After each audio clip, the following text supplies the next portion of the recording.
Solution colligative का पहला question अपन यहां पर देखते हैं। ये आपका 2020 का, ठीक है, सेकेंड सितंबर 6 का सेकेंड साइकिल का सेकेंड सेशन का क्वेश्चन है, ठीक है ना। यहाँ पे दिख रहा है आपको कब कब कब आया हुआ है, क्या क्या है, all those things you can see. That is not relevant, what is relevant is the solutions that we are going to solve here. क्या बोलता है देखो कि भाई 180 ग्राम ऑफ वाटर लिया है, ठीक है, और 10 ग्राम ऑफ सोल्यूट्स लिया है। ऐसा अलग अलग 3 सॉल्यूशन बनाया, मतलब तीनों सॉल्यूशन में आपकी जो क्वांटिटी है सोल्यूट और सॉल्वेंट की वो सेम है।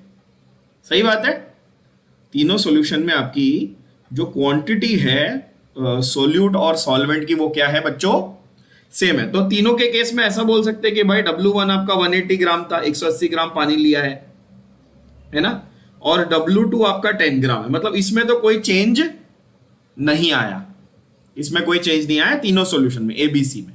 अब वो बोलता है relative lowering of vapour pressure is in which order. बहुत ही अच्छा सवाल है, बहुत ही अच्छा सवाल है। तो अब मुझे बताओ कि भाई पानी का मोलर मास तो चेंज नहीं होगा, M1 कितना रहेगा आपका, 18 ग्राम रहेगा। बट क्या मैं बोल सकता हूं कि M2 for A, B and C is different, that is also given in the question. Check क्या दिया है क्वेश्चन में, आपको बोला है कि भाई मोलर मास जो है वो 100, 200 और क्या है 10,000 है, 10,000 है ना, 10,000 दिया हुआ है। तो ऑब्वियसली वो आपको इनडायरेक्टली ये बोल रहा है कि भाई एक ही फैक्टर हमने चेंज किया है, वो है मोलर मास ऑफ सोल्यूट। हमने ये एक फैक्टर को चेंज किया, बाकी हमने कोई फैक्टर चेंज नहीं किया, आप देख सकते हो। और वो बोल रहा है कि भाई बताओ relative lowering of vapour pressure किस केस में सबसे कम या ज्यादा, जो भी ऑर्डर है वो फॉलो हो रहा है। अब ध्यान से सुनना, लोअरिंग किस में ज्यादा है ऐसा पूछ रहा है वो, फिर से ध्यान से समझो क्या बोल रहा है, लोअरिंग किस में ज्यादा है। तो मुझे ये बताओ बच्चों कि लोअरिंग का हमारा फॉर्मूला क्या था, delta P upon P1 not. Relative lowering का फॉर्मूला था W2 M1 upon W1 M2, ये डायरेक्ट फॉर्मूला था। क्या ये हमने क्या किया है डिराइव। अब ये तीनों सेम है, सेम है, ठीक है, और P1 भी आपका कांस्टेंट है क्योंकि भाई आपने वाटर एक ही सॉल्वेंट लिया है, वो भी आपने चेंज नहीं किया है। तो can I say delta P will be inversely proportional to M2, yes और नो, ठीक है। मतलब जितना कम M2 रहेगा उतना ज्यादा चेंज आपको दिखेगा। तो इजी आंसर, 2 सेकंड में आंसर आ गया। क्या आएगा answer, will be option C, क्योंकि A के केस में सबसे कम मोलर मास है तो सबसे ज्यादा चेंज दिखेगा, फिर B के केस में, फिर C के केस में। कितना इजी क्वेश्चन, बोलो हाँ या ना। फ्री के 4 मार्क, राइट, वेरी गुड। चलो आगे अगला क्वेश्चन। सॉल्यूशन आप साथ साथ में लिखते जाएंगे ताकि आपके पास एक रेडीमेड सॉल्यूशन बैंक भी बन जाए जेई के क्वेश्चंस का। अगला क्वेश्चन देखो ध्यान से, क्या बोलता है वो, अगले क्वेश्चन को पढ़ो, आपके स्क्रीन पे है। Henrys constant is given in kilo bars. चार गैसेस है, alpha beta gamma delta, 4 gases के लिए दिया हुआ है। KH का वैल्यू, डेंसिटी तो आपको पता ही है वाटर की फिक्स्ड है। और इससे वो पूछ रहा है कि भाई what does the table imply. तो हमने NCERT की थरो रीडिंग की, हमने थरो मार्किंग की, और उसमें एक डायरेक्ट हमने लाइन मार्क की थी। अगर आपको याद हो, हमने एक डायरेक्ट लाइन मार्क की है, smaller the value of KH, smaller the value of KH greater is the solubility. बोलो हाँ या ना। ये बात हमने की है, मार्क की है।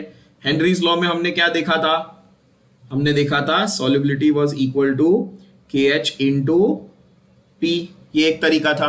और हमने हेनरीज लॉ का दूसरा तरीका क्या देखा था, याद होगा कि भाई pressure was equal to KH into mole fraction, pressure of any component, let's say A। अब यहाँ पे अल्फा बोल दूं, अल्फा बोल दूं यहाँ पे, प्रेशर ऑफ एनी कंपोनेंट जैसे alpha beta gamma delta will be KH of that particular whatever solvent या जो भी लिक्विड जिसकी आप बात कर रहे हो, और इनटू इट्स मोल फ्रैक्शन, है ना। तो मुझे बताओ ऑप्शन A आपको क्या लगता है। ऑप्शन A को ध्यान से देखो, अल्फा की वैल्यू सबसे बड़ी थी तो उसकी हाईएस्ट सॉल्युबिलिटी होगी कि लोएस्ट सॉल्युबिलिटी होगी। अल्फा की वैल्यू 50 दी हुई है, देखो 50, तो ऑब्वियसली उसकी सॉल्युबिलिटी लोएस्ट होगी। तो A स्टेटमेंट तो गलत है, बोलो हाँ या ना। A स्टेटमेंट गलत है। आप बोलोगे ठीक है भाई। अब बाकी सबके आपको सॉल्युबिलिटी अगर ढूंढनी है, अगर आपको बाकी सबकी सॉल्युबिलिटी ढूंढनी है तो आप कैसे करोगे? solubility of gamma at 308 is lower than that of 298. क्या हमारा solubility का कोई भी लेना देना यहां टेम्परेचर से है क्या by this equation? तो can we make this conclusion from this particular data? No, temperature का कोई लेना देना है ही नहीं, क्योंकि भाई गैसेस है, गैसेस का प्रेशर से लेना देना है। क्या ये बात भी हमने क्लियर की है? तो स्टेटमेंट बी भी बकवास है, क्योंकि तुम सॉल्युबिलिटी को टेम्परेचर से रिलेट नहीं प्रेशर से रिलेट करना चाहते हो। क्वेश्चन ऑप्शन सी को देखो, ऑप्शन सी का क्या आंसर कैसा देख रहा है? वो क्या बोल रहा है? The pressure of 55.5 molal solution of gamma is 1 bar, is it? Do we need to calculate? Yes, चलो देखते हैं, कैलकुलेशन करके देखते हैं सी सही आ सकता है क्या। ठीक है, क्या आएगा प्रेशर का कैलकुलेशन? देखो एकदम easy, pressure of gamma will be, KH की वैल्यू कितनी दी है गामा की? देखो जरा, समझ रहे हो आप? Pressure of gamma is KH of gamma, यानी कि 2 into 10⁻⁵ into its mole fraction, अब मुझे बताओ, ध्यान से सुन के समझ के बताओ, ठीक है? वो बोल रहा है भाई तुमने कितना लिया है? पानी लिया है। अब मैं पानी को अज्यूम कर लूं 1 किलो, ठीक है? पानी को मैं कितना अज्यूम कर लूं? मैं 1 लीटर या 1 किलो पानी अज्यूम कर लेता हूं। अच्छा, मुझे डेंसिटी किलोग्राम पर मीटर क्यूब में दिया, नॉर्मली ग्राम पर सीसी में दी रहती है, यहां पर किलोग्राम पर मीटर क्यूब में मेरे को पानी की डेंसिटी दी हुई है। एक ही बात है, कोई बड़ी बात नहीं है। अब कुछ बच्चे यहां पे सोचेंगे सर आपने अज्यूम कैसे कर लिया 1 लीटर? तो भाई ऑब्वियसली मेरे को स्टैंडर्डाइजेशन के लिए अज्यूम क्या करना पड़ेगा? 1 लीटर, क्योंकि मैं मोलालिटी देख रहा हूं, तो 1 kg या 1 लीटर ही अज्यूम करना पड़ेगा। बोलो हाँ या ना? तो मोल फ्रैक्शन क्या आता है बच्चों, ध्यान से देखना। मैं बोलूं 55.55, यानी कि मोल fraction of solute upon total mole fraction. क्या ये बात समझ में आ रही है आपको? है ना? तो अपॉन टोटल मोल फ्रैक्शन मतलब 55.55 प्लस पानी का कितना है? 1 किलो में कितना पानी होता है? 1000/18 बोल दूं मोल्स, तो वो भी एक्चुअली 55.55 आता है। ये सब बच्चों को पता ही है कि नहीं? 55 मोलाल सॉल्यूशन मतलब कि 1 किलो पानी में 55.55 मोल्स सोल्यूट के डाले हुए हैं। That is what it means. अब यहां पे क्या होगा? ऑब्वियसली 1/2 हो जाएगा। 1/2 मतलब ओवरऑल आपकी वैल्यू कितनी आ जाएगी? 10⁻⁵ किलो बार। अब आप बोलोगे किलो कहां से आया? भाई भूलना मत, आपको ये वैल्यूज किलो बार में दी हुई है। देखो स्क्रीन पे दिख रहा है आपको मेरा कर्सर, किलो बार पे छोटू सा कर्सर दिख रहा होगा किलो बार पे। यस, तो यहां पर किलो बार और ये हो जाएगा इंटू 1/2, ठीक है? तो ये 10⁻⁻² बार हो जाएगा। ऑप्शन सी को ध्यान से देखो, क्या बोल रहा है वो आपको? 1 बार, तो ये तो गलत है ऑप्शन सी। ऑप्शन डी देखो, तो ऑप्शन सी तो गलत है, मतलब कि बाय डिफॉल्ट बाय एलिमिनेशन मेरा आंसर आ गया। बाय एलिमिनेशन तो मेरा आंसर आ गया ऑप्शन डी, बट फिर भी मेरे को प्रूव कर लेना चाहिए। क्या बोलता है वो? डेल्टा। भाई पी फॉर डेल्टा क्या होगा? ये तो आप इजीली बता दोगे। क्या है वैल्यू ऑफ के एच फॉर डेल्टा? कितनी दी है? 0.5 दी हुई है ना? और इसके लिए भी 55.55 सेम फंडा पूरा का पूरा सेम दूंगा मैं, इंटू 10⁻⁻5 इंटू 1/2। तो 0.5 इंटू 0.5 मतलब कितना हुआ? 0.5 इंटू 0.5 मतलब 0.25 हो गया, और इंटू 10⁻⁵ इतना किलो बार, है ना? तो यस, नहीं ऊपर 10⁻⁵ नहीं दिया हुआ है, सॉरी माय बैड। 0.5 दिया, सिर्फ 0.5 दिया हुआ है, और ये दिया हुआ है 0.5 और किलो बार में दिया हुआ है। तो ये पॉइंट सीधा 1000 से आप इसको मल्टीप्लाई कर दो, ठीक है? इतनी बार मतलब 250 बार आंसर आ रहा है, मतलब ऑब्वियसली करेक्ट आंसर है ऑप्शन डी। क्या बात समझ में आई? सिंपल। चलो अगला सवाल क्या बोलता है? ओपन बीकर है, पानी का इक्विलिब्रियम में रखा। मैंने कहा भी था कि ग्राफ बेस्ड क्वेश्चन आता है, आप 4th क्वेश्चन में देख सकते हो, ग्राफ एनसीईआरटी से उठा के दिया हुआ है, ठीक है? ओपन बीकर है, पानी का इक्विलिब्रियम है वाटर वेपर के साथ, few grams of glucose are added, the rate at which water molecules will. Leave the vapor increases, leave the solution decreases, leave the vapor decreases. तो भाई सीधी बात है, आपका क्या होने वाला है, वाटर मॉलिक्यूल्स जो हैं वो वेपर प्रेशर, जब आप इसमें ग्लूकोज डालते हो तो क्या होता है, ओवरऑल वेपर प्रेशर कम हो जाता है, राइट? ओवरऑल वेपर प्रेशर क्या हो जाता है, ठीक है? तो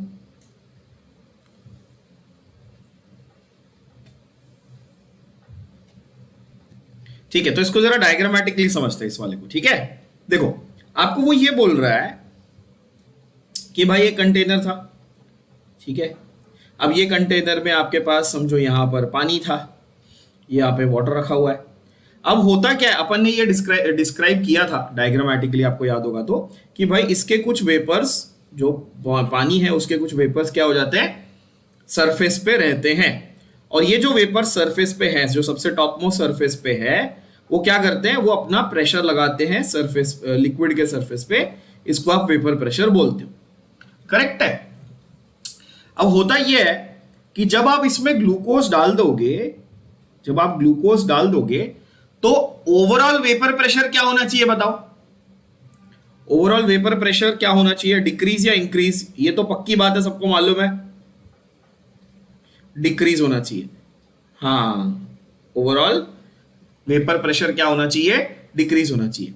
अब सेंटेंस ए जो है ना, उसको, उसके मतलब को समझो जरा। Water molecules leave the vapour phase.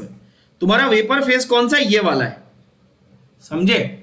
जो ब्लू कलर में मैंने मार्क किया है वो कौन सा है, वो तुम्हारा वेपर फेज है, और जो येलो कलर में मैंने बनाया है वो कौन सा है तुम्हारा, वो तुम्हारा लिक्विड फेज है। समझ रहे हो बात को? ठीक है, अब मुझे बताओ, ओवरऑल वेपर प्रेशर डिक्रीज होने के लिए शुड वेपर बिकम लिक्विड और लिक्विड बिकम वेपर? क्या लगता है? फिर से क्वेश्चन को समझो, मेरा सवाल समझो। ओवरऑल वेपर प्रेशर कम कब होगा? When vapour will become liquid, ये वाला एरो, या लिक्विड विल बिकम वेपर? कौन सा वाला? वेपर विल बिकम लिक्विड, यानी कि कंडेंसेशन ज्यादा होगा या वेपराइजेशन ज्यादा होगा? कंडेंसेशन ज्यादा होगा। मतलब water molecule will leave the vapour phase and go into liquid phase. बोलो हाँ या ना? यस, तो आंसर होगा ऑप्शन ए। समझ में आया? बहुत ब्यूटीफुली बनाया हुआ क्वेश्चन। इसमें ए, ऑप्शन बी क्यों नहीं हो सकता? Common sense. अगर वाटर मॉलिक्यूल सॉल्यूशन, अगर लीव द सॉल्यूशन डिक्रीजेस, भाई मेरे, अगर water molecule leave the solution ऐसे, तो इक्विलिब्रियम का शिफ्टिंग कहां होगा? हम लोगों को ये देखना है ना कि भाई ऑलरेडी जो एक्सपेक्टेड वेपर प्रेशर था उससे कम वैल्यू है, समझा? तो A becomes the more correct answer. तो इसमें इंग्लिश की नॉलेज भी बहुत अच्छी चाहिए, क्योंकि केमिस्ट्री समझ रही है लेकिन इंग्लिश में क्या लिखा है वो नहीं समझा तो गड़बड़ हो जाएगी, है कि नहीं? इसको ऐसे देखना है बच्चों, इसको वेपर फेज और लिक्विड फेज ऐसे देखना है। क्या ये बात समझ में आई? बहुत प्यारा क्वेश्चन, बहुत ही प्यारा क्वेश्चन। यस, बहुत अच्छा। चलो अगला सवाल, आई होप ये क्लियर हुआ। अगला सवाल, फोर्थ वाला, क्या बोलता है? अ graph of vapour pressure and temperature for 3 different liquid. ये इनके फेवरेट टाइप है, अभी तक तो आपको समझ में आ गया होगा। ये 2-3 लिक्विड के कंपैरिजन वाले क्वेश्चन इनके फेवरेट होते हैं, ठीक है? जेई में ऐसे ही सवाल आएंगे। तो a graph of vapour pressure and temperature for 3 different liquids are given. Look at the graph carefully. देखो, y एक्सिस पे क्या है? वेपर प्रेशर है। x एक्सिस पे क्या है? टेम्परेचर है। टेम्परेचर के हिसाब से जैसे जैसे टेम्परेचर बढ़ रहा है वैसे वैसे वेपर प्रेशर बढ़ रहा है, ये ठीक है। अब वो बोलता है भाई इसके हिसाब से आप जो स्टेटमेंट्स है A B C D 4 statement दी है, उनको बताओ कि कौन सी स्टेटमेंट सही है। क्या बताएंगे? कौन सी स्टेटमेंट सही है ना? तो मुझे ये बताओ, x, अब ये जो ग्राफ है इसको आपको रीड करना सीखना है, ध्यान से देखना। x has vapour pressure how much? 800 mm at 293। मतलब भाई सीधी बात है कि कम टेम्परेचर पे ज्यादा वेपराइज हो रहा है, तो ये बहुत फटाफट वेपराइज हो रहा है। तो X has the lowest intermolecular interaction. क्यों? X और X आपस में एक दूसरे को X के मॉलिक्यूल पकड़ के नहीं रख पा रहे, ये एस्केप हो जा रहा है। क्या ये बात समझ में आई? हम लोगों ने इसको ऐसे सीखा था ए बी बी सी सी, और हमने देखा था पॉजिटिव डिविएशन और नेगेटिव डिविएशन एनसीईआरटी में, याद होगा। डायरेक्ट एप्लीकेशन है उस कॉन्सेप्ट का ये बच्चों, ठीक है। तो सीधा सीधा हो गया आंसर। क्या हो गया आपका? स्टेटमेंट बी देखो, statement B, X has lower intermolecular interactions compared to Y. यानी कि अब बहुत बच्चे गलती क्या करेंगे, स्टेटमेंट बी राइट है तो बी मार्क करना है क्या? नहीं, देखो उन्होंने कैसा घुमाया आपको।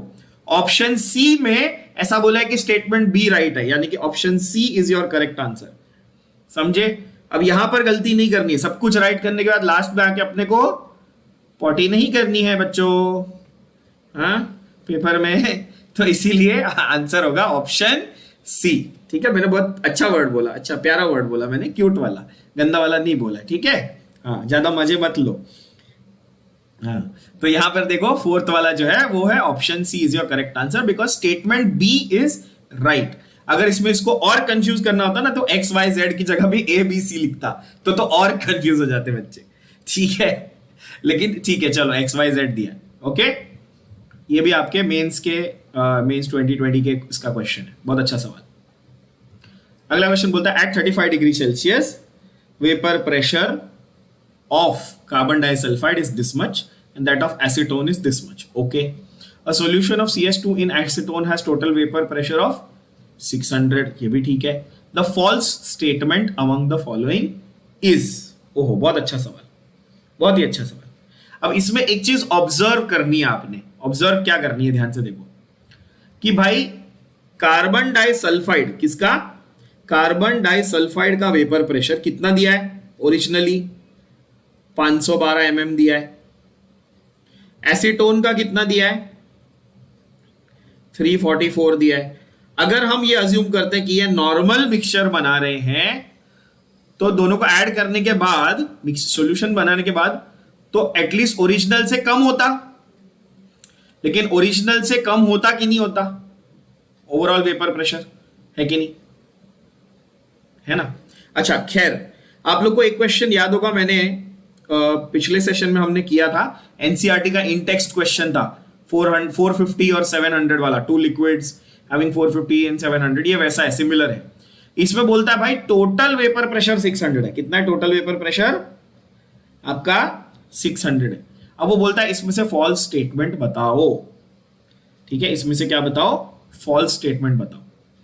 अच्छा, मुझे बताओ 512 और 344, ये तो ठीक है, चलो इंडिविजुअल हो गया। इसमें सॉल्वेंट कौन बन रहा है और सोल्यूट कौन बन रहा है? क्या ये आइडिया है अपने को? तो समथिंग इन समथिंग, है ना? CS2 इन एसीटोन, तो सॉल्वेंट एसीटोन हो गया और कार्बन डाइसल्फाइड क्या हो गया? सोल्यूट हो गया। अच्छा, ठीक है। अब बोलता है ये भाई राउल्ट्स लॉ ओबे कर रहा है कि नहीं कर रहा है? तो Raoult's law is not obeyed. अरे क्या ये आइडियल सॉल्यूशन है क्या? CS2 इन एसीटोन आइडियल है क्या? नहीं है। अपने को आइडियल के एग्जांपल मालूम है कि नहीं? तो carbon disulphide in acetone is not ideal, तो Raoult's law is not obeyed. ये सच है कि झूठ है? सच है। मेरे को कौन सी स्टेटमेंट ढूंढनी है? झूठ वाली स्टेटमेंट ढूंढनी है। तो ए तो मेरा आंसर नहीं है। समझ में आया? बोलो हाँ या ना। क्लियर? अच्छी बात। ओके, अब बोलता है अ mixture of 100 ml CS2 and 100 ml acetone has a volume less than 200 ml। बहुत बढ़िया। इसमें पॉजिटिव डिविएशन होता है कि नेगेटिव डिविएशन होता है? ये सवाल है। ये नहीं पता है तो लिख के ले लो, नहीं पता है तो लिख के ले लो। CS2 प्लस एसीटोन मिक्सचर जो है ये पॉजिटिव डिविएशन का एग्जांपल है, ठीक है। ये किसका एग्जांपल है बच्चों? ये पॉजिटिव डिविएशन का एग्जांपल है, ठीक है। पॉजिटिव डिविएशन आने वाला है ऑब्वियसली। अगर पॉजिटिव डिविएशन आने वाला है यानी कि आप जितना एक्सपेक्ट कर रहे हो उससे ज्यादा वैल्यू दिखने वाली है। और जब भी पॉजिटिव डिविएशन वाले मिक्सचर्स आपके बनते हैं तो आपको दो चीजें दिखती है। एक तो भाई कि आपस में इनका जो इंटरेक्शन है, आपस में इनका जो CS2 और एसीटोन का इंटरेक्शन है वो कैसा है? वीकर है वो तो ठीक है, हाँ वीकर है वो तो ठीक है, और वीक तो है ही, प्लस जो मिक्सचर है उसकी वॉल्यूम को क्या होगा,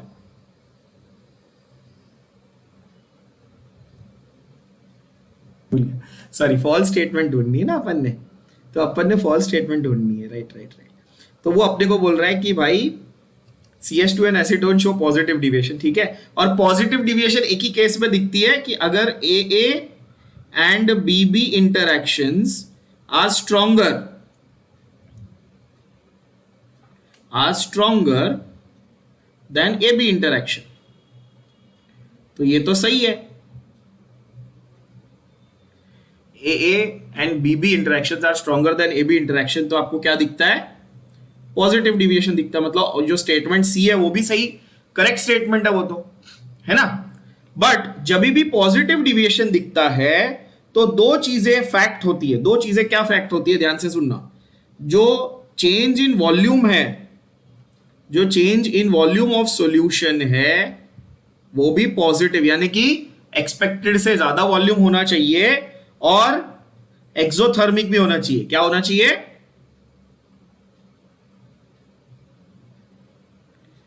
है ना, एक्सोथर्मिक, यानी कि डेल्टा H भी ग्रेटर देन 0 होना चाहिए, यानी कि आपको हीट एनर्जी बाहर मिलनी चाहिए, ठीक है, नहीं सॉरी एक्सोथर्मिक नहीं, एंडोथर्मिक होना चाहिए, मैं क्या बोल रहा हूँ, हाँ पॉजिटिव होता ना, एंथैल्पी पॉजिटिव मतलब एंडोथर्मिक और नेगेटिव मतलब एक्सोथर्मिक, ऑफ कोर्स, यस।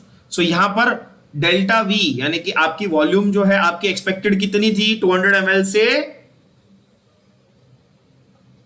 ज्यादा, और ऑप्शन बी में वो क्या बोलता है, volume should be less than 200, तो वो बी जो है वो फॉल्स स्टेटमेंट है, ध्यान से समझो, तो volume should be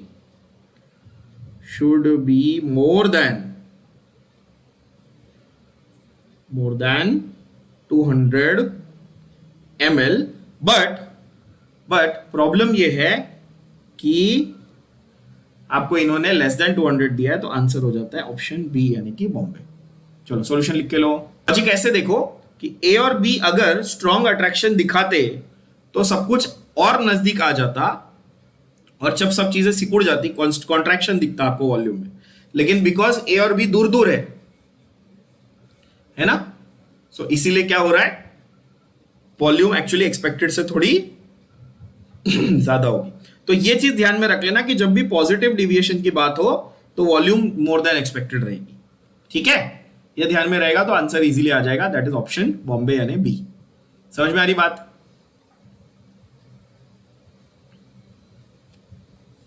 again a comparison question, two open beakers, हमेशा वो घूम फिर के कंपैरिजन की बात करता है, मैं आपको फिर से बोल रहा हूं इस चैप्टर में यही टाइप के क्वेश्चन बनते हैं, देख लो। Two open beakers containing a solvent, other containing a mixture of that solvent with a solute, मतलब एक में प्योर सॉल्वेंट है दूसरे में सॉल्यूशन है, एक में क्या है, प्योर सॉल्वेंट है दूसरे में सॉल्यूशन है, बरोबर है, तो क्या होगा, तो इनमें से क्या होने वाला है, volume of solution increases, volume of solvent decreases, solution decreases, solvent increases, solution and solvent does not change, solution does not change, volume भाई सी और डी तो बकवास है, डज नॉट चेंज का तो फंडा आता ही नहीं है। अगर आपको क्वेश्चन नंबर 3 का आंसर समझ में आया तो क्वेश्चन नंबर 6 का आंसर बहुत आसानी से समझ में आ जाएगा। मैंने क्या बोला था थोड़ी देर पहले कि जब ये सॉल्यूशन है, जब क्या है, जब सॉल्यूशन है तो कंडेंसेशन ज्यादा हो रहा है कि वेपराइजेशन हो रहा है, टेक्निकली कंडेंसेशन हो रहा है ना, क्योंकि वेपर फेज से लिक्विड फेज में दोबारा वापस आ रहा है, तो वॉल्यूम ऑफ सॉल्यूशन बढ़ जाएगा क्योंकि भाई कंडेंसेशन होगी, और सॉल्वेंट का एक्चुअली कम होते रहेगा बिकॉज सॉल्वेंट तो धीरे धीरे वेपराइज हो ही रहा है विद टाइम। तो आंसर होगा ऑप्शन ए। कितना इजी, बहुत ही लॉजिकल कंक्लूजन, बोलो हाँ या ना, यस, सिंपल। चलो आगे बढ़े, नेक्स्ट क्वेश्चन, ठीक है, mole fraction of solvent in aqueous solution of a solute is 0.8, molality कितनी है, ओके, इन मोल पर KG, again they have given you indirectly पर केजी, तो मोलैलिटी क्या है भाई, मोलैलिटी का फॉर्मूला क्या था बताओ,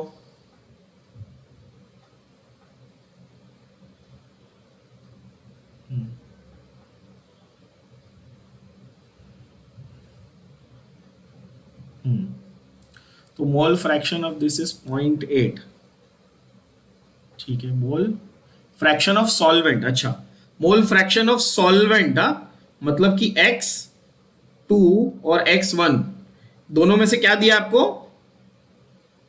x1 दिया कितना 0.8, तो x2 ऑटोमेटिकली क्या हो गया 0.2, क्योंकि दोनों का टोटल 1 होता है, ये तो पता ही है, ठीक है। अब हम लोग अज्यूम ये कर लेते हैं, हम ये अज्यूम कर लेते हैं भाई नंबर ऑफ समझो टोटल मोल्स। अब थोड़ा सा यहां पर एक छोटू सा अजम्पशन करना है अपने को। क्या छोटू सा अजम्पशन करना है, ध्यान से देखो, ये क्वेश्चन को सॉल्व करने के लिए एक छोटा सा अजम्पशन लगेगा डेफिनेटली। क्या लगेगा देखो, let us assume that the solution contains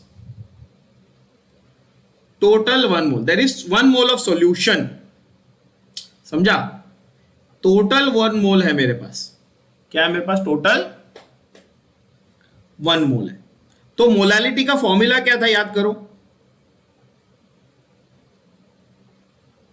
molality का फॉर्मूला था N2 यानी कि moles of solute upon mass of solvent in kg, correct, ये फॉर्मूला था। अब बोलोगे हाँ ये तो स्टैंडर्ड फॉर्मूला है भाई। अब यहां पर मुझे अजम्पशन की वजह से क्या पता चला कि भाई मैंने x1 और x2 को 0.8 और 0.2 लिया था, अगर मैं टोटल ही 1 मोल मान लूं तो मैं n1 और n2 भी यही अज्यूम कर सकता हूं क्या, बोलो हाँ या ना।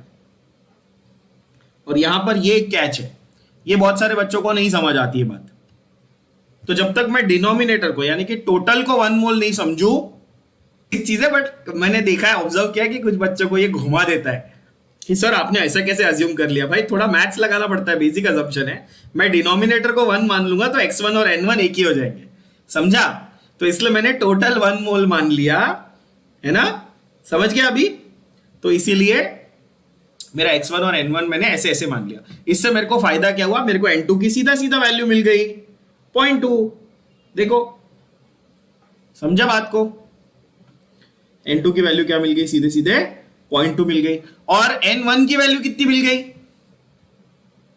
0.8 इंटू मास चाहिए ना, into molar mass that is 18, right. और वाटर दिया है तो मैं 1000 अपॉन ये कर दूं, ऑफ कोर्स फाइनल आंसर क्या आया, कैलकुलेशन करो आंसर कितना आएगा, तो आ जाएगा ये 200 ना, एक 200 ऊपर आ जाएगा, 0.2 इंटू 1000। चलो ऐसा कर लेते, सिंपल कर लेते इसको, 2/8 इंटू 1000/18 बराबर है। तो इसको 55.55 इंटू 1/4 है ना, उसका 1/4 हो गया ना, 55.55 का 1/4, इसको 56 का 1/4 कर लूं और इजी हो जाएगा। तो अप्रोक्सीमेटली 56 का आधा 28 और 28 का आधा 14, तो 13 पॉइंट समथिंग समथिंग, देखो 13.88, 13.88, that is your answer, is option C. कितना इजी, बोलो हाँ या ना, समझ गया, आसान क्वेश्चन। चलो सॉल्विंग देख लो, कर लो, 13.88, ठीक है। अब नहीं, अगर नहीं जम रहा है तो इसको एग्जैक्टली कर लेना, बस 55.55 कर लेना, 56 कर लेना, चलो 56 कर लो, तो डिवाइड हो जाएगा। अगला सवाल, what would be the molality of 20% mass by mass. जैसे परसेंटेज देखो तुरंत क्या अज्यूम करो, टोटल सॉल्यूशन को 100 मान लो, 100 मान लो, है ना, उसमें से 20 ग्राम सोल्यूट है, 80 ग्राम सॉल्वेंट है। इजी क्वेश्चन, चिंदी क्वेश्चन, फालतू क्वेश्चन है कि नहीं। तो अगर मैं ऐसे मान लूं, चलो अभी इसको शॉर्ट में करता हूं, ठीक है, इसमें पूरा डिटेल नहीं लिखूंगा। 100 ग्राम सॉल्यूशन, 20 ग्राम तुम्हारा W2 हो गया। W1 W2 के टर्म्स में लिखो, क्योंकि तुम्हारा फॉर्मूला जो है वो W1 W2 के टर्म्स में है बच्चों। तो इसमें 80 आपका W1 हो गया, 20 आपका W2 हो गया। KI का मोलर मास तक दिया हुआ है, मतलब और क्या चाहिए, क्या बोलता है आपको वो, मोलालिटी। ये जेई का क्वेश्चन है, ये मजाक क्वेश्चन है। तो आपके पास नंबर ऑफ मोल्स ऑफ के आई कितने कितने हो गए, कितने मोल्स, कितने N2 कितने हो गए, के आई के मोल्स कितने हो गए आपके 20/166, ये हो गए आपके के आई के नंबर ऑफ मोल्स, ठीक है। और अपॉन आपका 80 ग्राम है, तो 80 ग्राम को मतलब हम लोग किलोग्राम में लिख देंगे ना। तो मोलालिटी कितनी हो गई हमारी स्मॉल m, तो 20/166 इंटू, क्योंकि मेरा डिनोमिनेटर हमेशा किलोग्राम में ही चाहिए मोलालिटी में, तो किलोग्राम मतलब इसको 10⁻³ लिखा था, ऊपर लेके गया था, इसलिए 1000 हो गया। समझ में आ गई होगी बात। चलो कैंसिलेशन धड़ाधड़, 1 0 0 कैंसिल, ठीक है। और क्या होगा, नहीं एक्चुअली ऐसा भी करने की जरूरत नहीं है, आप इसको सीधा 1 जा ऐसा 4 जा कर दो और ये ऐसे कर दो 250 जा, तो आंसर आ जाएगा 250 डिवाइड बाय 166 रफली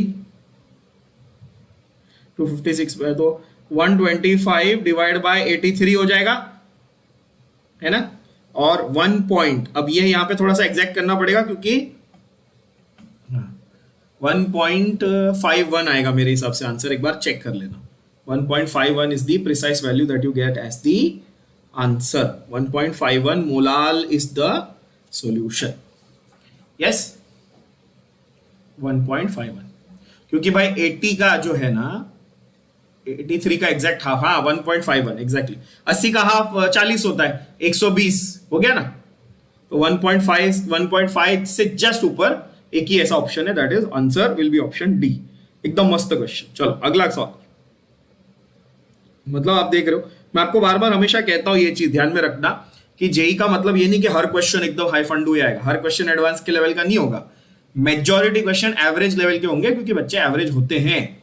और मेरी बात को यहां पे प्रूव करते हुए आप देखेंगे कि आपका एनसीईआरटी का, मैं बार बार कहता हूं, देखो इंटेक्स क्वेश्चन, एग्जाम्पलर क्वेश्चन, अगला सवाल सिमिलर उठा के उन्होंने दे दिया है, ठीक है, सिमिलर क्वेश्चन उठा के दे दिया। क्या बोलता है वो बोल रहा है वेपर प्रेशर दिए ए और बी 400 और 600, ठीक है, ये दोनों लिक्विड को मिक्स किया, इनकी जो सम ऑफ इनिशियल वॉल्यूम है वो फाइनल वॉल्यूम से भी सेम टू सेम है। इनडायरेक्टली क्या बोला उन्होंने कि आप इसको आइडियल मान सकते हो क्योंकि वॉल्यूम में कोई चेंज नहीं आया, तो इनडायरेक्टली उन्होंने बोला ना, तो यानी कि वो इनडायरेक्टली आपको हिंट दे रहा है कि इस पे राउल्ट्स लॉ लगाओ, राउल्ट्स लॉ आप अप्लाई कर दो, ये इनडायरेक्टली वो हिंट दे रहा है। देखो कितना प्यारा आदमी है जिसने भी क्वेश्चन बनाया है, भला आदमी है। हाँ 0.4 और 0.6 आंसर आ जाएगा, दैट इज ऑप्शन नहीं, 0.4 और 0.6 नहीं आएगा। देखो यहां पर हम लोगों को सिमिलर जैसे हमने एनसीईआरटी के क्वेश्चन में किया था वैसे करना है। पहले तो डाल्टन्स लॉ लगा देना है, total pressure is PA plus PB, correct.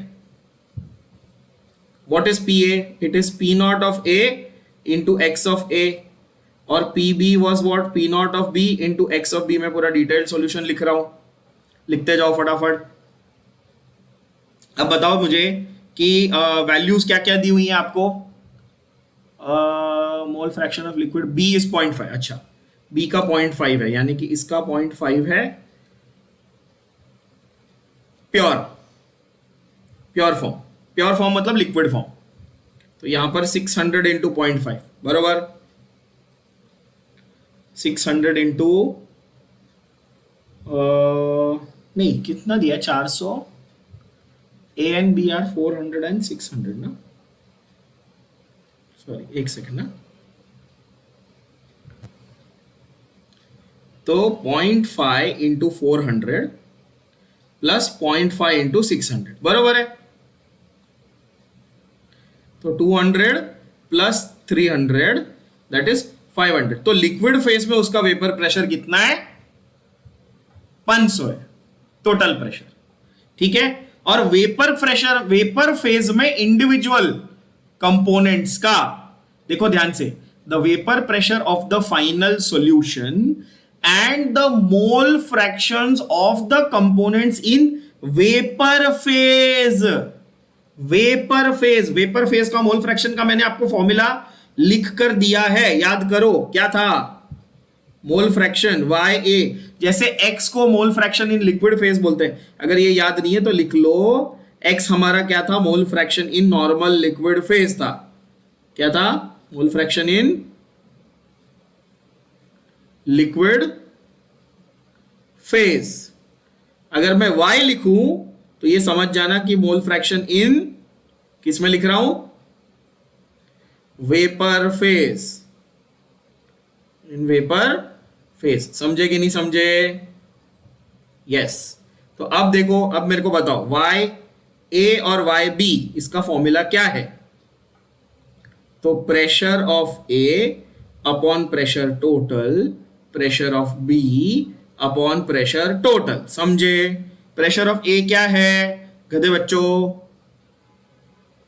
200 था, चेक करो कहां से लाया मैं, ये रहा 0.5 इंटू 400। देखो 200 अपॉन कितना निकाला था मैंने टोटल, 500। तो 2/5 कितना हुआ, 0.4। और वाई बी की वैल्यू क्या आएगी, 300 अपॉन 500, 3/5 यानी कि ऑब्वियसली 0.6 आएगा। क्या ये बात समझ में आई? तो मेरा आंसर क्या आएगा, ऑप्शन दिल्ली। क्यों? क्योंकि 500 आना चाहिए टोटल और 0.4 0.6 ये आना चाहिए। आई थिंक, आई होप ये क्लियर हुआ।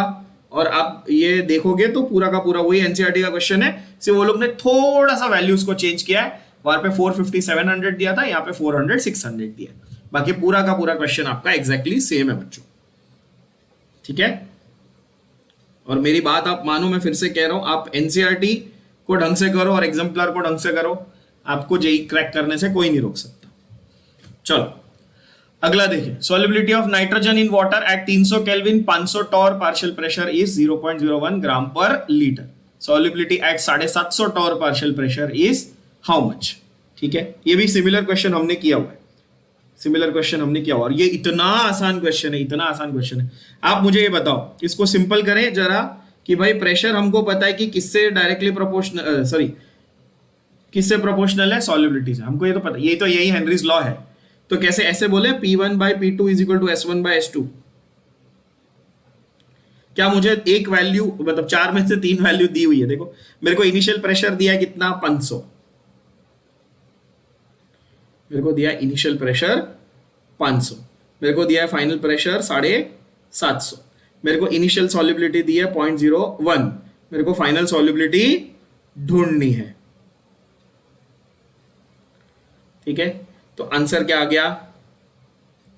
आंसर आ गया 10⁻²। 0.01 को ऐसे लिख दिया अपॉन 750 इंटू 500, तो ये हो जाएगा 3/2। तो ये आ जाएगा 1.5। 1.5 एक ही ऑप्शन है, दैट इज ऑप्शन दिल्ली। मेरे को कैलकुलेशन के पीछे टाइम वेस्ट करने की जरूरत भी नहीं है, मेरे को पता है कि 1.5 एक ही ऑप्शन में आ रहा है, खत्म हो गई बात। Just for your satisfaction I will write it as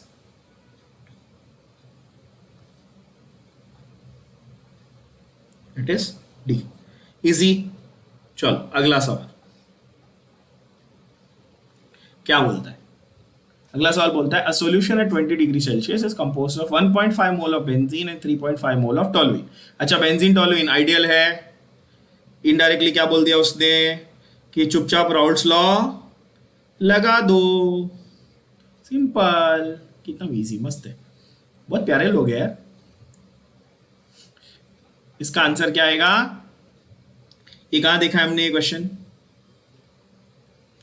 similar question है, बट काफी सिमिलर क्वेश्चन है। अगेन एनसीईआरटी में अगर आप इस चैप्टर के एक्सरसाइजेस में जाओगे तो आपको सिमिलर क्वेश्चन मिलेगा। देखते हैं, चलो।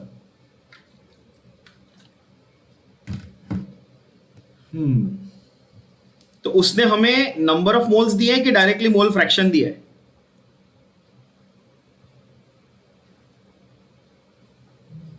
क्या उसने हमें नंबर ऑफ मोल्स दिए कि मोल फ्रैक्शन दिया है? ऑब्वियसली उसने हमें नंबर ऑफ मोल्स दिए, ठीक है ना, N1 और N2।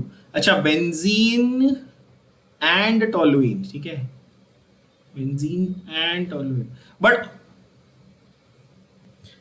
अच्छा, नाउ N1 N2 को जरा फटाफट देख लेते हैं। ज्यादा क्वांटिटी में टोलुइन है, मतलब मैं N1 टोलुइन को मान लेता हूं, मतलब 3.5 मेरे को ये दिया हुआ है और 1.5 ये दिया हुआ है। पहली बात तो ये, तो मेरे पास टोटल कितना हो जाता है? टोटल हो जाता है 5 मोल, ठीक है ना, ये बात होगी। तो मेरे को x1 और x2 भी कैलकुलेट करने को इजीली आ जाएगा। x1 कितना हो जाएगा 3.5/5 और ये हो जाएगा 1.5/5। यहां तक तो एकदम क्लैरिटी है सबको लाइफ में। ये कितना हो जाएगा 0.7 हो जाएगा और ये कितना हो जाएगा 0.3 हो जाएगा। ये भी अगर पता नहीं है तो फिर ठीक है कर लो, मतलब थोड़ा मैथ्स वैथ्स जरा सीख लो, है ना। तो ये तो पता होना ही चाहिए यार, 0.3, ठीक है ना, ऑब्वियसली। ओके, अब वो बोलता है कि भाई आपका क्या बोलते हैं टोटल वेपर प्रेशर कितना है। तो भाई टोटल वेपर प्रेशर क्या था बताओ, PT P A plus P B, है ना, मतलब P1 प्लस P2 बोल दो इन दिस केस। और P1 क्या था भाई, तो P1 not x1 plus P2 not x2। तो मतलब कि तुमको दोनों वैल्यू दी हुई है, मतलब ये छोटे बच्चे वाला क्वेश्चन है। हाँ, ये चौथी क्लास के बच्चे को दूंगा तो भी कर लेगा। क्या बोलता है भाई वो 22.3। अब इसमें ना गड़बड़ नहीं करना, किसको सॉल्यूशन किसको सॉल्वेंट बोला है मैंने, इसमें गड़बड़ कर दोगे तो गलती हो जाएगी, बहुत तकलीफ हो जाएगी, है ना। वो बोल रहा है भाई आपको तो 22.3 इंटू 0.7 प्लस 74.7 इंटू 0.3 बराबर है, ठीक है। क्या आएगा वैल्यू टू, मल्टीप्लाई करो फटाफट, ये आएगा 15 2 7 22 7 150 160 150 7 3 21 आता है 15.61 ऑफ कोर्स। और दूसरा ये आएगा आपका, ये कितना आएगा आपका मेरे हिसाब से आएगा 7 3 21 4 3 तो ये 20, ये आ जाएगा 74.7 इंटू ये आ जाएगा 22.41। तो टोटल कितना आ जाएगा 38.02 टॉर, है ना। अच्छा 38.02 टॉर है ऑप्शन में, है क्या है क्या है क्या, हाँ 38, बस वही आ गया आंसर, खत्म हो गई बात। 11 का आ गया आंसर ऑप्शन बॉम्बे।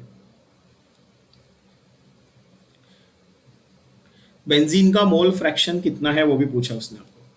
तो भाई मोल फ्रैक्शन आपका इन वेपर फॉर्म, बेंजीन का मोल फ्रैक्शन इन इक्विलिब्रियम। यहाँ पे क्वेश्चन में थोड़ा सा एक चीज इनकम्प्लीट है कि भाई वो, अच्छा एट इक्विलिब्रियम ही पूछ रहा है, मतलब कि भाई एट इन वेपर फॉर्म वो पूछ रहा है। तो सेम लॉजिक ना, वही वो तो सेम लॉजिक आप निकाल लोगे, आंसर आ जाएगा आपका, कोई दिक्कत नहीं है।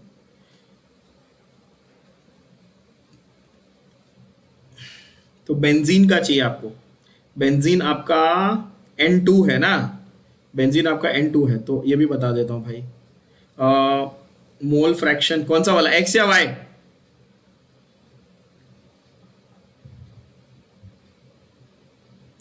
(22.41 अपॉन 38.02 यानी कि 0.589। So answer will be option Bombay, ठीक है। Okay, then you have for an ideal solution of two components A and B which of the following is true. अगर आइडियल सॉल्यूशन है तो डेल्टा H क्या होता है, डेल्टा H 0 होता है। तो ग्रेटर देन 0 और लेस देन 0 ये दोनों रॉन्ग है, ठीक है। और A B interaction, stronger weaker की भी बात नहीं है, सबके सब इंटरेक्शन कैसे हैं, आइडेंटिकल हैं। क्या मस्त क्वेश्चन है। अगर ए बी इंटरेक्शन लेस हो जाता तो आपका, अरे स्ट्रॉन्गर हो जाता तो नेगेटिव डिविएशन, लेस हो जाता तो पॉजिटिव डिविएशन हो जाता। क्या इतना प्यारा इजी क्वेश्चन, फ्री के मार्क्स दिए। तो यहां पे आएगा आंसर डी। ओके, अगला सवाल 13 क्वेश्चन क्या बोलता है, molarity of a solution obtained by mixing 750 ml of 0.5 molar HCl with 250 ml of 2 molar HCl will be. अरे ये मजाक क्वेश्चन है, ये तो मोल कॉन्सेप्ट का क्वेश्चन है एक्चुअली। इस चैप्टर में होना भी नहीं चाहिए, ये हम लोगों ने उसमें किया हुआ है मोल कॉन्सेप्ट में।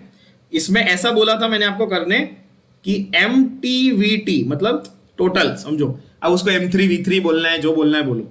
Is equal to M1V1 plus M2V2।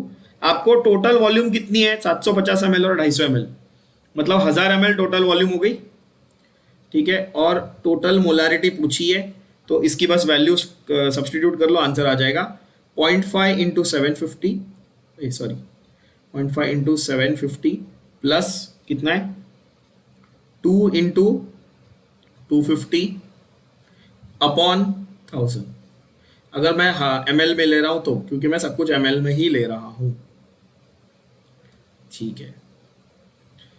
तो आंसर आ जाएगा 750 इंटू 0.5 मतलब 375 ये हो गया, और 500 ये हो गया, और नीचे हो गया 1000, ये हो गया 1000, यानी कि 875 अपॉन 1000 यानी 0.875 इज योर आंसर, यानी कि आंसर होगा ऑप्शन कौन सा? A. Option A is your correct answer. एकदम इजी। चलो अगला सवाल, फटाफट बन रहे question. Okay 14, vapour pressure of pure benzene is 119 torr, that of toluene is 37 torr, mole fraction. Same question repeat रे बाबा, करो जल्दी, खुद से करो। चलो ये वाला खुद से करो, ये मैं नहीं करूंगा। 14 का आंसर ऑब्वियस है, इसको मैं सॉल्व नहीं करा, आपने कर लिया, सबको आ गया होगा आई होप सो आंसर। वैसे इसमें फाइनल वैल्यू आपको पूछी हुई है YA की, है ना। वेपर फेज में A का मोल फ्रैक्शन पूछा है, जो आपको सॉल्व करने पे आंसर आएगा 0.237, ठीक है। नहीं समझा तो उसके पहले के जो 2 क्वेश्चन किए है, या NCERT वाला जो क्वेश्चन किया उसको रेफर कर लेना, आंसर आ जाएगा। फिर भी नहीं आया तो पूछ लेना। ओके चलो अगला क्वेश्चन 15th वाला देखते हैं। भाई आपको बोला है उसने डिजॉल्व 120 ग्राम यूरिया जिसका मोलार मास 60 है इन 1000 ग्राम पानी, gives a solution of this much density, molarity of the solution is. मैंने क्या बोला था? डेंसिटी देख के तुरंत क्या स्ट्राइक होना चाहिए कि कहीं ना कहीं वो या तो वॉल्यूम या तो मास निकालने को बोलेगा, करेक्ट। डेंसिटी देखते ही ये तुरंत स्ट्राइक होना चाहिए, बरोबर है ना। तो यहां पे इनडायरेक्टली वो ये बोल रहा है। अच्छा अपने को क्या क्या चीजें दी हुई है, उसने बोला है भाई N2 दिया आपको 120 ग्राम अपॉन 60 ग्राम, कितना? Given mass upon molar mass, मतलब N2 की वैल्यू कितनी दे दी? 2, ठीक है। आप बोलोगे okay. Given mass of water हमको दिया है 1000 ग्राम, W1 है ना, ठीक है, वो तो दिया हुआ ही है, ओके। और सॉल्यूशन की डेंसिटी 115 है। सॉल्यूशन की डेंसिटी कितनी है? 115। तो अगर हम देखें कि भाई टोटल मास ऑफ सॉल्यूशन कितना है, हम देखें कि हमारे पास टोटल मास ऑफ सॉल्यूशन कितना है। अब जरा इसको ध्यान से देखो तो, है ना, टोटल मास ऑफ सॉल्यूशन कितना है हमारे पास? 1120। कैसे? क्योंकि 1000 ग्राम तो पानी है, 1000 ग्राम पानी है और 120 ग्राम यूरिया है, मतलब 1120, 1120 ग्राम हमारे पास टोटल सॉल्यूशन है। क्या मैं बोल सकता हूँ डेंसिटी का यहाँ पे जो वैल्यू दिया उसका मतलब कि 1.15 ग्राम इज 1 ml, तो 1120 gram is how many ml is volume of solution? बोलो हाँ या ना। ऐसे ही लिख देता हूँ, सीधा V लिख देता हूँ, पूरा क्यों लिखूं, इज वॉल्यूम। बस आंसर आ गया। मोलारिटी के लिए मुझे क्या चाहिए था? मोलारिटी के लिए मुझे 2 ही चीज तो चाहिए थी। N2 की वैल्यू है मेरे पास, कितनी है? 2, पहले लाइन में लिखी हुई है, और अपॉन वॉल्यूम ऑफ सॉल्यूशन क्या आ रहा है? V का वैल्यू 1120 अपॉन 1.15,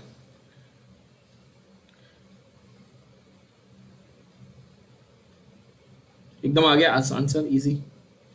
अब यहां पर एक चीज मिसिंग है। क्या मिसिंग है?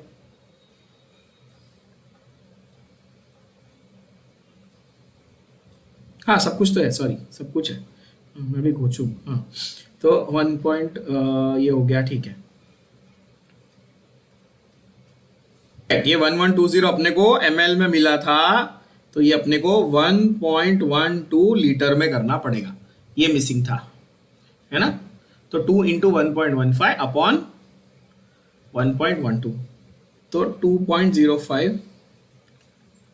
2.05 ही आएगा। अगर थोड़ा सा दिमाग लगा लो कि ये 1.15 अपॉन 1.12, ये क्लोज टू कितना आएगा? 1.05 ऐसा आएगा, करके देख लो। 1.01 समथिंग ऐसा कुछ आएगा ना, तो आंसर आएगा आपका 2.05। 2.2 तो नहीं हो सकता, 2 एग्जैक्ट तो नहीं है, 2 से कम तो नहीं है, ए और बी उड़ा दिया। 2.2 नहीं है क्योंकि ये वैल्यू कितनी नजदीक है, देखो ना, ये जस्ट अबव 1 है ना ये तो, राइट। तो ऑब्वियसली लॉजिकली आप बता सकते हो कि आपका आंसर जो है वो ऑप्शन सी आएगा, यानी कि 2.05। सिंपल आंसर है, कोई बड़ी चीज नहीं है। क्लियर। अगला सवाल 16th क्वेश्चन क्या बोलता है देखते हैं।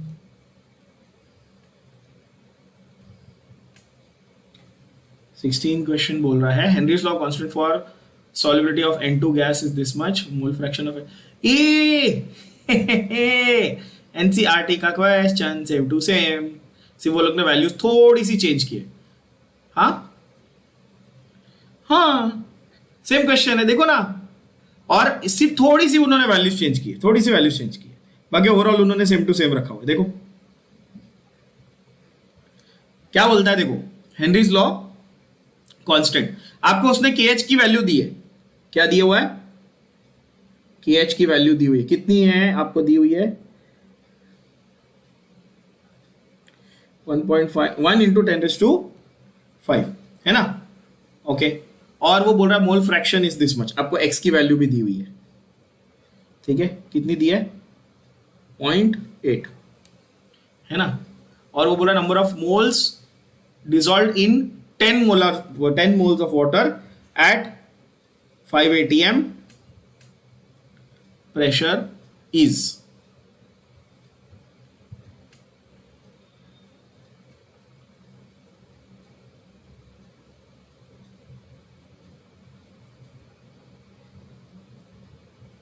प्रेशर कितना है, प्रेशर इज 5 atm। एक मिनट, यहाँ पे एक छोटा सा जरा ट्रिकी कॉन्सेप्ट ये है, ध्यान से देखना जरा, क्या बोलता हूं, प्रेशर ऑफ एनी कंपोनेंट, ऐसा हमने देखा है, pressure of any component is the original pressure into its mole fraction, correct. Pressure of any component is the original pressure into its mole fraction.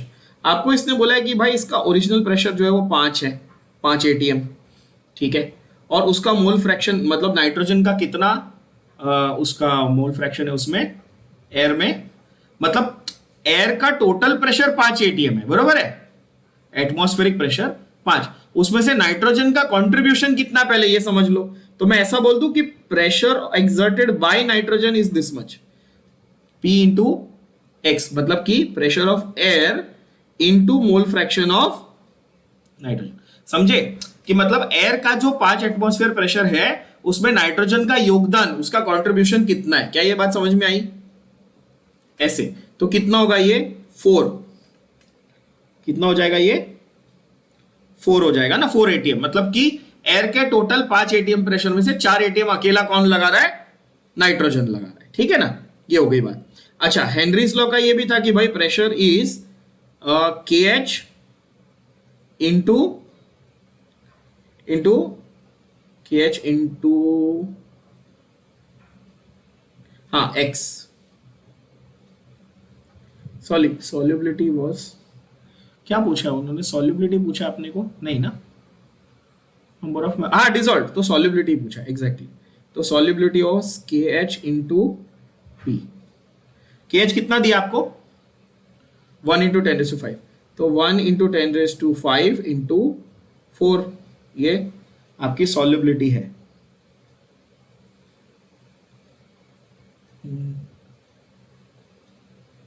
Okay, तो 4 इंटू 10⁵ ये आपकी solubility है, इतने moles, ओह ठीक है। तो यहां पर हमें ये जो मोल फ्रैक्शन दिया है, this is mole fraction in air, ठीक है। अब हमें वो पूछ रहा है कि भाई अब आपने नाइट्रोजन एयर में नहीं, अब आपने नाइट्रोजन पानी में डाला है। क्वेश्चन देखो जरा, किस में डाल रहा है वो, पानी में डाल रहा है। तो पहले नाइट्रोजन इन एयर मिक्सचर था, अब क्या है, नाइट्रोजन इन वाटर का मिक्सचर है, समझ पा रहे हो। तो उसका अभी पहले क्वेश्चन को जरा बराबर से समझ लेते हैं। क्वेश्चन को क्या बोलता है वो, कि भाई नाइट्रोजन हवा में है, तब हवा का प्रेशर 5 एटीएम है, ठीक है। उसमें से नाइट्रोजन का कंट्रीब्यूशन कितना है, 4 एटीएम है। So the pressure of nitrogen about the water surface is 4 ATM, है ना। Pressure of nitrogen about the water surface is how much, 4 ATM. अब आपको बोल रहा है भाई पानी में ढूंढो कितना नाइट्रोजन जा पाएगा given that this is the pressure, that is the idea. समझे बात को। तो अब इसको ऐसे केस 2 की तरह देखो। अब इन केस 2 नाइट्रोजन पानी में है, in case 2 nitrogen is in water. तो अब इसका नया मोल फ्रैक्शन बनेगा ना, पानी के मिक्सचर में इसका नया मोल फ्रैक्शन बनेगा हेनरीज लॉ के हिसाब से। क्या बनेगा नया मोल फ्रैक्शन, बताओ। तो पानी में इसका नया मोल फ्रैक्शन बनेगा 4 atm was equal to Henry's law constant, यानी कि 1 × 10⁵ अपॉन इट्स मोल फ्रैक्शन। तो मोल फ्रैक्शन कितना है, 4 × 10⁻⁵ ये होगा। Now this was for how many, this was when I have assumed कि ये 1 मोल में। अब ये बोल रहा है 10 मोल्स ऑफ पानी में। 10 मोल्स ऑफ पानी में मतलब कि यस, तो नंबर ऑफ मोल्स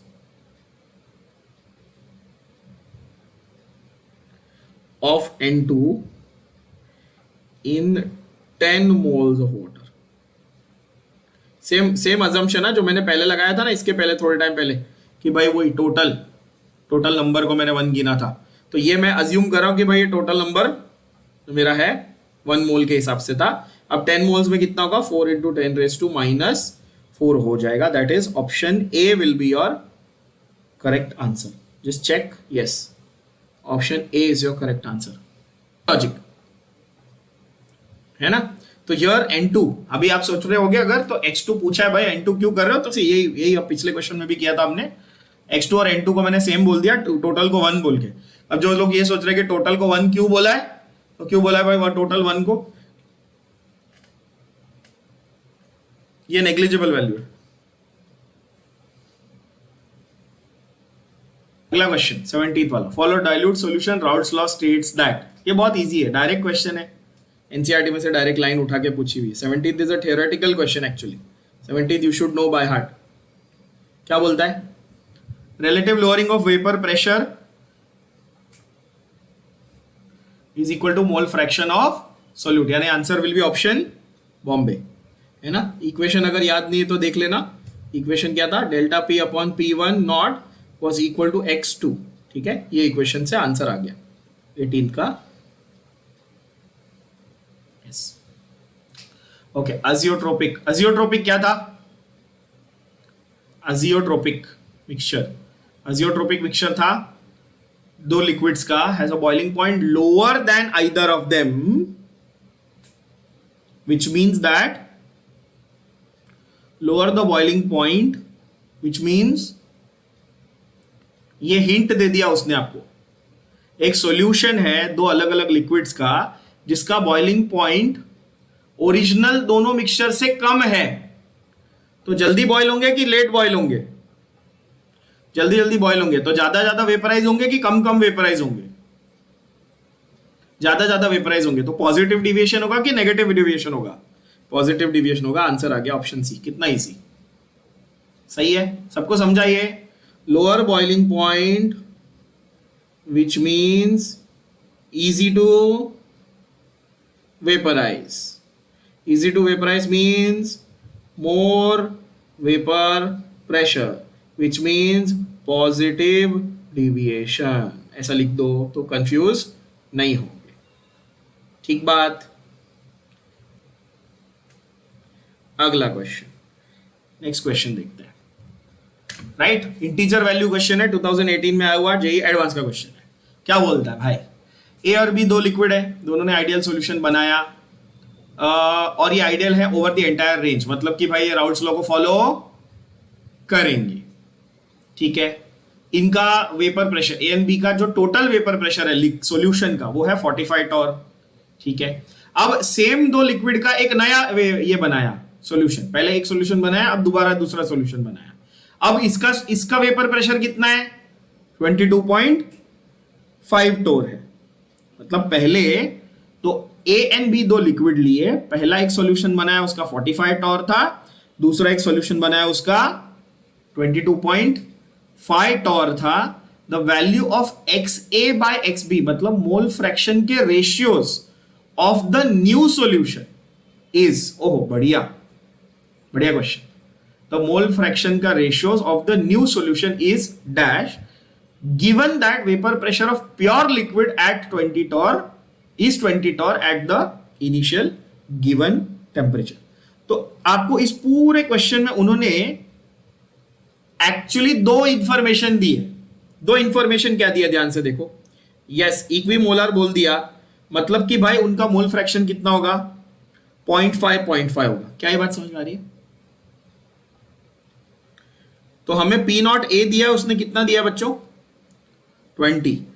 XA दिया है 0.5, XB दिया है 0.5। ये केस 1 में, ये पहले सॉल्यूशन में दिया। क्या ये बात समझ पा रहे हैं आप लोग? बढ़िया, इसको ऐसे कर लेते हैं। ओके, ये केस 1 की बात होगी। अब मुझे बताओ कि केस 1 में क्या मैं ये लगा सकता हूं Dalton's law of partial pressure के हिसाब से, जो मैं पहले भी 2-3 क्वेश्चंस में लिख के दे चुका हूं आपको, ये वाला फंडा। तो P A not X A plus P B not X B, ये बता सकता हूं? आप बोलोगे हाँ। तो इससे मेरे को पी बी की वैल्यू मिल जाएगी, क्योंकि ये मेरे को दिया टोटल 45, ये मेरे को दिया हुआ 20 इंटू 0.5, ये मेरे को दिया है 0.5 पी बी। बोलो हाँ या ना? क्लियर हो गई बात? तो मेरे को पी बी नॉट की वैल्यू मिल जाएगी। कितनी होगी? कैलकुलेशन करो फटाफट।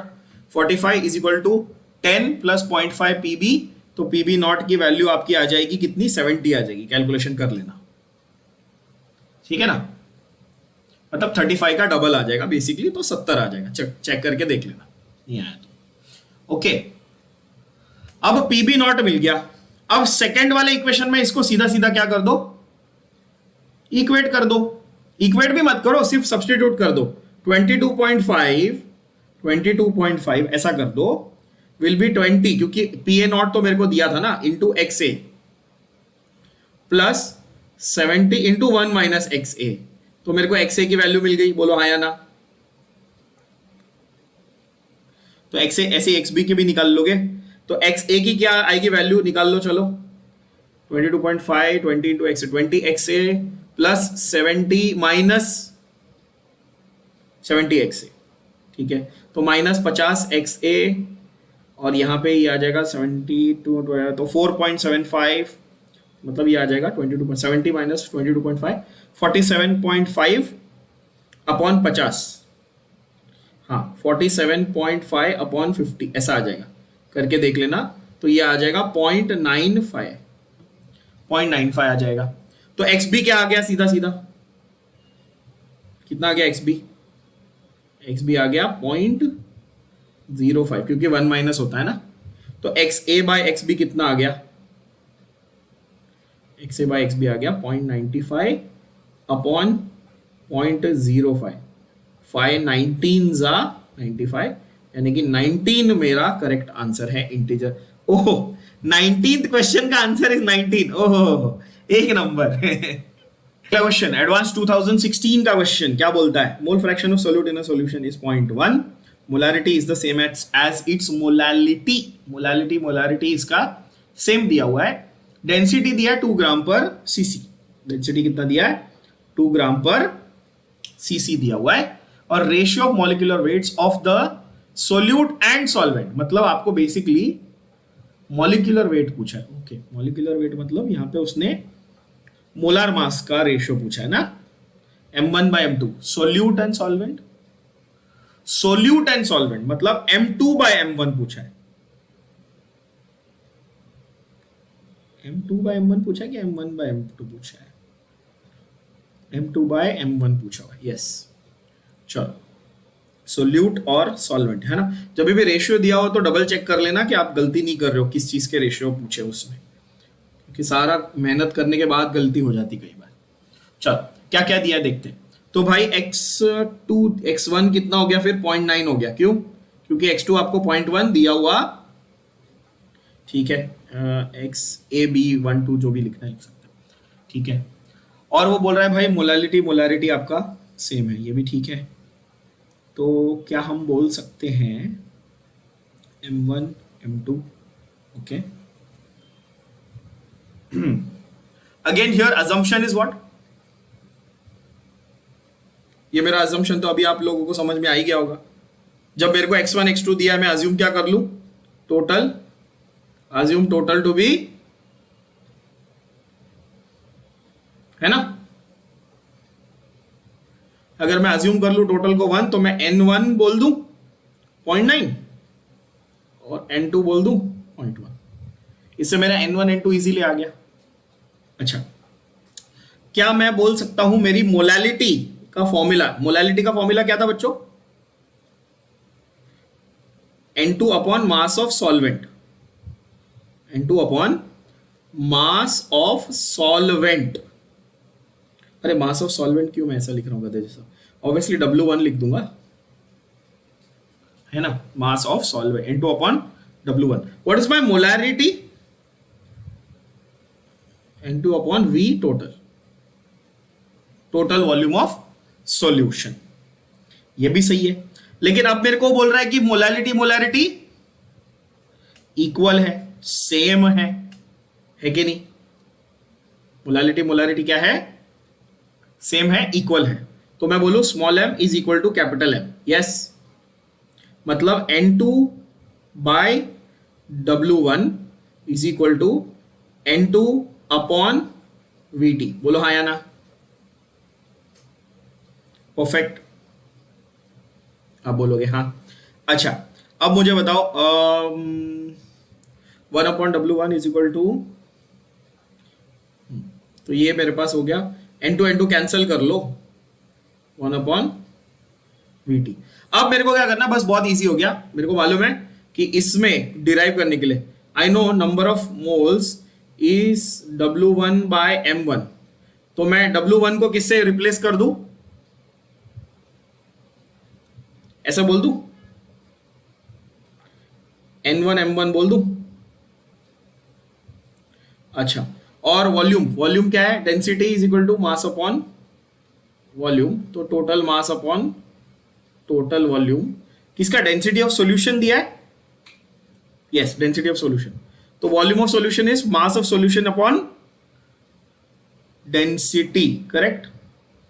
और okay, mass of solution upon density, ये थोड़ा ट्रिकी है, रुक जाओ। तो यहां पर हो जाएगा टोटल मास ऑफ सॉल्यूशन कितना होगा? N1 M1 plus N2 M2 लिख दूं टोटल मास को। और वॉल्यूम कितना है मेरे पास? वॉल्यूम तो दिया हुआ है ना, कितना दिया है? वॉल्यूम दिया है, तो वॉल्यूम, वॉल्यूम ही तो ढूंढना था, सॉरी, डेंसिटी दिया हुआ है। हाँ, तो मास अपॉन डेंसिटी, तो 1 अपॉन वॉल्यूम को, हाँ, तो अगर मेरे को 1 अपॉन VT चाहिए तो मैं D अपॉन MT लिखूंगा। समझ में आ रहा है? D upon MT। तो डेंसिटी मेरे को दिया है 2 ग्राम पर सीसी, आप बोलोगे ठीक है, ओके। और मास मेरे को कितना दिया है?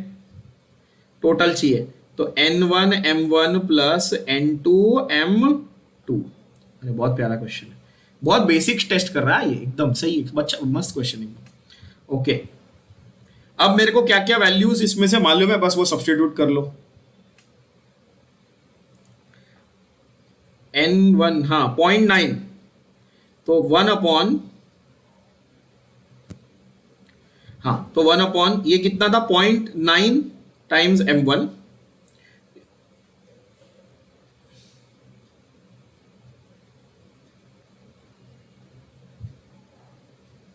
Two upon 0.9 M1 plus 0.1 m2, पहले मल्टीप्लाई कर लो। यस, तो n2 m2 is equal to 2 times of n1 m1 minus n1 m1। तो n2 m2 की वैल्यू आ जाएगी n1 m1 की वैल्यू। अच्छा, this is not a direct relation है, ये अपन ने यहां पे डिराइव किया। तो अपने को क्या पूछा उसने क्वेश्चन में, फिर से देखो, सोल्यूट एंड सॉल्वेंट, यानी m2 m1 पूछा है, m2 बाय m1 पूछा हुआ है, तो ये n1 बाय n2 हो जाएगा। मतलब ये हो जाएगा n1 कितना है 0.9 और n2 कितना है 0.1, मतलब ये 9/1, यानी कि आंसर होगा 9। तो इसका इंटीजर वैल्यू आएगा आंसर 9। इंटीजर वैल्यू में आंसर आ रहा है 9।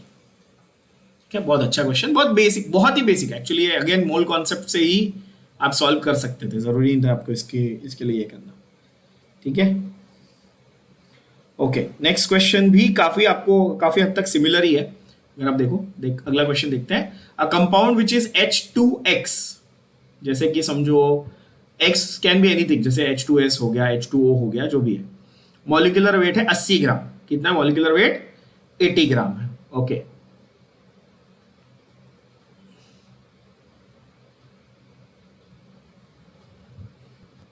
तो इसको किस तरह से सॉल्व करेंगे? 21 देखते हैं। 3.2, अभी क्वेश्चन को देखो अगर ध्यान से, तो 3.2 मोलार सॉल्यूशन दिया है। यानी यहां पे एक चीज, जैसे आपको मोलारिटी दे दे क्वेश्चन में, ठीक है, पहले तो मैं मोलार को कैपिटल M से लिखता हूं ताकि आप कंफ्यूज ना हो। 3.2 मोलार सॉल्यूशन का मतलब मैं ऐसे बोलूं, 3.2 moles of solute in 1 litre of solvent. बोलो हाँ या ना, बाय डेफिनेशन। तो मैं ऐसे बोलूंगा कि 1 litre of solution, 1 litre of solution contains 3.2 moles of the solute। yes or no? और सोल्यूट का मोलर मास मेरे को दिया है क्या? दिया है ना। तो मैं ऐसे बोलता हूं 1 लीटर सॉल्यूशन कंटेन्स कितना? 3.2 इंटू 80। सही है? 8 3 24, 8 2 16, 256 ग्राम सोल्यूट। 256 ग्राम सोल्यूट, मतलब जो मेरे को सॉल्यूशन दिया है टोटल, उसमें 256 ग्राम सोल्यूट है। क्या ये बात समझी? एकदम बढ़िया। अच्छा, अब मेरे को वो बोलता है भाई मेरे को मोलालिटी निकालना है ना। हाँ, मोलालिटी निकालना है, और मेरे को mass of solvent in KG चाहिए। क्या चाहिए मेरे को? Mass of solvent in KG. मैंने सॉल्यूशन कितना अज्यूम किया था? कितने लीटर? मैंने टोटल 1 लीटर अज्यूम किया था। ठीक है, तो मैं ऐसे बोलूं कि भाई मेरे पास डेंसिटी दी हुई है, डेंसिटी दी है कितनी? 0.4 ग्राम पर ml। मैं ऐसे बोल सकता हूं कि 1 ml कंटेन्स कितना? 0.4 ग्राम, बरोबर है। तो 1 लीटर कंटेन्स हाउ मच? 400 ग्राम। बोलो हाँ कि ना। अच्छा, ये क्या दिया किसका? सॉल्वेंट का कि सॉल्यूशन का? क्लियरली दिया हुआ है सॉल्वेंट का। तो क्या मुझे सॉल्वेंट का मास मिल गया? क्या मुझे सोल्यूट का मास मिल गया? गिवन मास, सोल्यूट का गिवन मास मिल गया। सोल्यूट का मोलर मास है मेरे पास, तो मोल्स मिल गए, आंसर आ गया। Molality is 256 upon 80। अच्छा, 256 अपॉन 80 करने की जरूरत भी नहीं थी एक्चुअली। 3.2 तो दिया हुआ ही है, डबल करने की क्या जरूरत है? 3.2 तो वैसे भी दिया हुआ है। इनटू, सिर्फ मेरे को यही चाहिए था बेसिकली, मेरे को 400 ये इतना 400 ग्राम था, तो इसको केजी में करना है, तो इंटू 10⁻³ केजी कर दिया मैंने। तो 3.2 इंटू 1000 अपॉन ये आ रहा है 400। आगे आंसर 0 0 0 0 कैंसिल, 32 अपॉन 4 यानी कि 8, तो आपका इंटीजर में आंसर आ जाएगा 8। क्लियर? ओके, चलो यहां तक कंप्लीट कर लेते हैं।